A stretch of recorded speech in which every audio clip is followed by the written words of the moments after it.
చెరకు, మిల్లెట్, గోధుమ, జొన్న. ఇక్కడ కూడా అబ్జర్వ్ చేస్తే మిల్లెట్స్ అనేవి తెలుగులో సిరిధాన్యాలు అంటారు.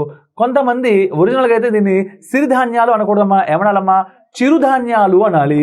కానీ ఇప్పుడు చిరు మానేసి మనం ఏమంటున్నామమ్మా, చిరుధాన్యాలు అంటే ధాన్యం అనేది ఇంత సైజులో ఉంటే చిరుధాన్యాలను ఇంత చిన్న చిన్న ఉంటాయి, అవునా కాదా?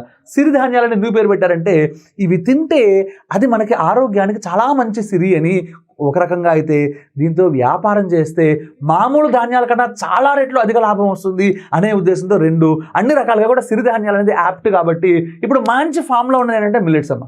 ఓకే, సో ఒకప్పుడు జొన్నన్నం తిన్నాం, ఇలాంటివి పేదవాడు జొన్నన్నం తినేవాడు, లేదంటే పేదవాడు రాగి పిండితోటి తినేవాడు, రాగి జావ తాగేవాడు.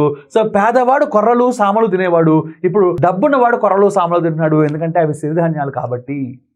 ఎనీహౌ గోధుమ, జొన్న, సిరిధాన్యాలు అలియాస్ మిల్లెట్స్ అన్నీ కూడా ధాన్యాలు, చెరుకు మాత్రం ధాన్యం కాదు కాబట్టి అదే మనకి ఆడ్ వన్. ఓకేనా?